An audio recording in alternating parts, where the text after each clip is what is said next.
Hello students, so my self Navneet Bhandari and आज मैं आपसे शेयर करूंगा कि किस तरह से आप आने वाले बोर्ड एग्जाम में फिजिक्स में 30 से 35 आउट ऑफ 30 स्कोर कर सकते हैं। तो ये एक इम्पोर्टेंट टाइम होता है जब एग्जाम में 10-12 दिन बचे हो और हमको ऐसे रियलाइज होने लगता है कि शायद अभी भी हमारी प्रिपरेशन में कमी है और एक फोबिया कि क्वेश्चन कई ऐसे टॉपिक में से ना आ जाए जो मेरा सबसे वीक है।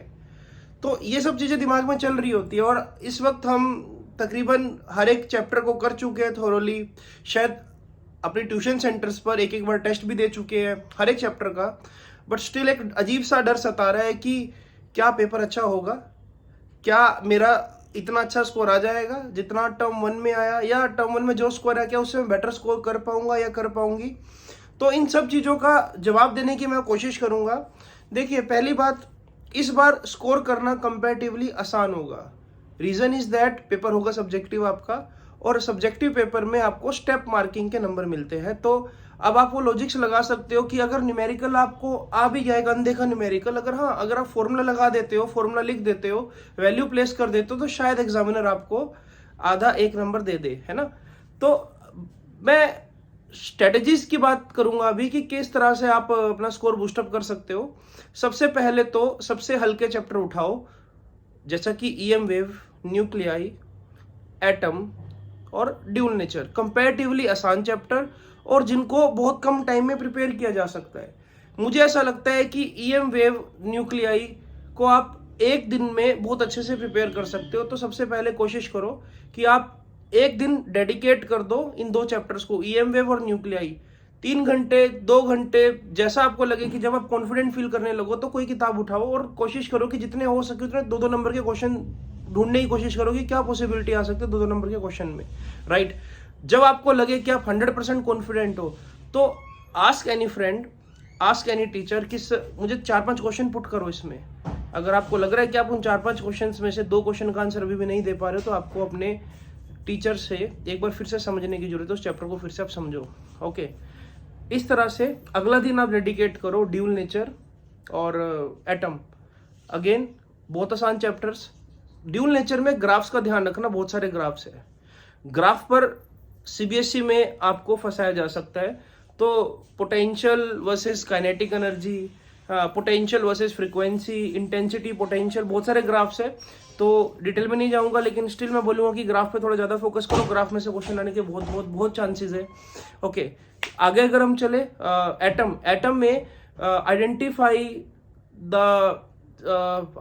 The emission to which this wavelength belong to, इस तरह के क्वेश्चंस आपको मिल सकते हैं। टोटल एनर्जी वाला एक्सप्रेशन बहुत इंपॉर्टेंट है, तो वहाँ डेरिवेशन पार्ट को थोड़ा सा ध्यान से करना। कोशिश करो कि आप पेपर को ना एक टाइम लिमिट के अंदर, मतलब अगर पेपर आपका 2 घंटे का है तो कोशिश करो कि 1.5 घंटे में पेपर वाइंड अप हो जाए। उतना ही कंटेंट लिखो जितना आपकी रिक्वायरमेंट है। फालतू की चीजें मत लिखो, फालतू के स्टेप साइड मत करो। डायग्राम बहुत अच्छे से बनाओ, ठीक है। रिप्रेजेंटेशन का खेल होता है मॉडर्न फिजिक्स कि डायग्राम आपके प्रॉपर हो, आपने जैसे स्टेशनरी ऑर्बिट्स बना रखे हो, ग्राफ बिल्कुल पेंसिल से बना रखे हो। इन सब चीजों का आपने ध्यान रखना है। अब आगे चलते हैं। Semiconductor is one of the very easiest chapter. इसको भी अगर आप चाहो तो उसी दिन में, जिस दिन में आप ड्यूल नेचर कर रहे हो, जिस दिन में आप ईएम वेव कर रहे हो, इस तरह से वाइंड अप कर सकते हो। तो मुझे ऐसा लगता है कि 3 दिन, सिर्फ इन 3 दिन में आप अपना EM wave, nuclei, atom, dual nature और सेमीकंडक्टर, इन चैप्टर्स को वाइंड अप कर सकते हो बहुत अच्छे से अगर आप डेडिकेशन से बैठो। जितने भी आपके पूरे साल में टेस्ट हुए हैं, जितने भी आपने अब तक प्री बोर्ड एग्जाम अपना स्कूल का दिया होगा, क्वेश्चंस को निकालने की कोशिश करो, दोबारा से उन क्वेश्चन से लड़ने की कोशिश करो, क्योंकि आज आपने प्रिपरेशन कर ली है। तो उन टेस्ट में उन क्वेश्चंस को ढूंढने की कोशिश करो जिनमें कभी आप फंसे थे। आपको अच्छा फील होगा, कॉन्फिडेंस आएगा एक तैयारी के साथ अगर आप दोबारा से उस पेपर को उठाओगे। अगर मैं बात करता हूँ major chapters, ray optics, wave optics, एक दिन पूरा लगाओ रे ऑप्टिक्स पे, और हो सके तो 2 दिन। रे ऑप्टिक्स आपको फंसा सकती है कहीं भी, बहुत सारे केसेस है। टोटल इंटरनल रिफ्लेक्शन पर आपको डायग्राम दे देंगे बनाने को कि ट्रेस द पाथ ऑफ रे, राइट। इंस्ट्रूमेंट में फंसाया जा सकता है आपको। एनसीईआरटी में 3-4 क्वेश्चन है एस्ट्रोनॉमिकल टेलीस्कोप के, अच्छे से कर लेना, स्पेशली वो डायमीटर ऑफ मून वाला। मेरा पर्सनल मानना है कि डायमीटर ऑफ मून या फिर वो टावर वाला जो क्वेश्चन है वो आ सकता है पेपर में, राइट। और माइक्रोस्कोप का और टेलीस्कोप का डायग्राम पेंसिल से लेबल करना अच्छे से। डायग्राम्स पर ज्यादा फोकस करना, सारा खेल रिप्रेजेंटेशन का मैं बता रहा हूं। और एंड रिजल्ट आपको पता होना चाहिए। जैसे कि 6 केसेस है, rare to denser, denser to rare. Result आपको रटवा रखे अच्छे से, जो मेरे स्टूडेंट्स हैं उन सबको पता है कि कैसे रिजल्ट के एंड तक पहुंचना है, ठीक है। कोशिश करो कि क्रैम मत करो। Lens maker formula one of the most important topic, right. तो एक दिन लगाओ रे ऑप्टिक्स पर। अगेन कोशिश करो कि 2-2 नंबर के क्वेश्चंस ढूंढो और try to study case studies, मतलब केस स्टडी के क्वेश्चंस निकालने की कोशिश करो, जितने हो सके उतने आप सोल्व करो। तो ऐसे ही एक दिन लगाओ वेव ऑप्टिक्स पर। तो मुझे ऐसा लगता है कि विद इन 1 वीक, 7 दिन के अंदर अंदर अपना पूरा कोर्स आप कंप्लीट कर सकते हो। एक इसको कोशिश करो कि आप बीइंग अंडर ऑब्जर्वेशन रहकर ये काम करो। किसी टीचर को बोलो कि मैं आपके पास बैठकर सिर्फ पढ़ना चाहती हूँ, या फिर आप मुझे प्लीज 2 घंटे के लिए कुछ ऐसा स्पेस दो जहाँ कोई डिस्टर्बेंस ना हो, और मैं 5 मिनट के लिए अगर मुझे कुछ चीज में प्रॉब्लम होगी तो मैं डाउट्स ले सकती हूँ। तो आपको इस तरह का एनवायरनमेंट चाहिए, सीरियस एनवायरनमेंट। अगले 7-8 दिन बहुत कुछ डिसाइड करने वाले हैं। आपका CUET एग्जाम भी आने वाला है, तो उसमें भी NCERT का बहुत बड़ा रोल रहेगा, राइट। तो 7 दिन के इस कोर्स के बाद कम से कम 3 फुल सिलेबस टेस्ट अटेम्प्ट करो फिजिक्स के। और आपको बिलीव मी, अगर आप हर एक टेस्ट को अटेम्प्ट करोगे, हो सकता है पहले टेस्ट में आपका स्कोर 28-29 आए, हो सकता है अगले टेस्ट में आपका 31-32 आए, हो सकता है तीसरे टेस्ट में आपका स्कोर एकदम 27-28 आ जाए। घबराना मत, बिल्कुल भी घबराना मत। आपको नहीं पता कि पेपर कैसा आ जाए, बट हाँ अपना बेस्ट कर रहे हो। ये 3 टेस्ट आपको ये रियलाइज कराएंगे कि अभी भी ऐसा इन 6-7 चैप्टर्स में से कौन सा चैप्टर है जो अभी भी आप जिसमें लैग कर रहे हो। और मेरा मानना है कि वेव ऑप्टिक्स को बहुत डिटेल में पढ़ना है इस बार, क्योंकि वेव ऑप्टिक्स ट्रबल मेकर हो सकती है, राइट।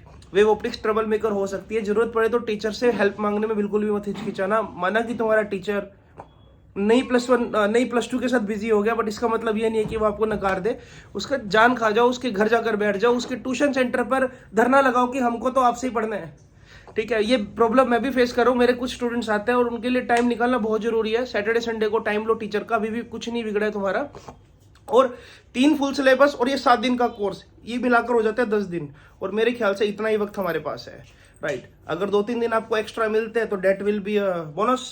उन 2-3 दिन में रियलाइज करो। एंड मौके पर एग्जाम से 1 दिन पहले फॉर्मूला शीट बनाओ, सारे फॉर्मूलाज को लिखो। सारी डेरिवेशंस के एंड रिजल्ट तुम्हारे टिप्स पर होने चाहिए। अगर एंड रिजल्ट तुमको पता तो तुम डेरिवेशन में एंड तक पहुंच जाओगे, कैसे ना कैसे कुछ ना कुछ याद आ जाएगा। फ्लैशबैक क्लास का वो टीचर का वो बनाया हुआ डायग्राम एकदम माइंड में हाईलाइट हो जाएगा कि हाँ इस रिजल्ट तक सर ने ये वाला एग्जाम्पल दिया था और इस तरह से रिजल्ट बनाया जा सकता है। तो मेरी बात को समझो, मेरी बात को मानो। इस तरह से 60 दिन में अपना 7 डेज में अपना सिलेबस वाइंड अप करो, क्योंकि तुमने पूरे साल बहुत मेहनत करी है। और मैं जानता हूँ, और मैं ये बात बिल्कुल अच्छे से जानता हूं कि तुम सब कुछ कर सकते हो, राइट।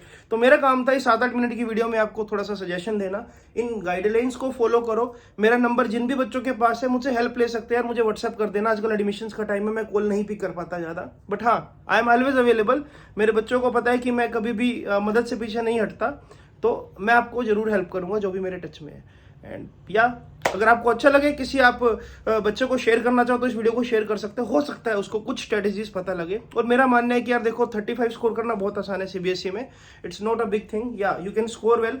एग्जाम्पलर NCERT को मैं बताना भूल गया, एग्जाम्पल NCERT को यार एक बार जरूर सोल्व कर लो।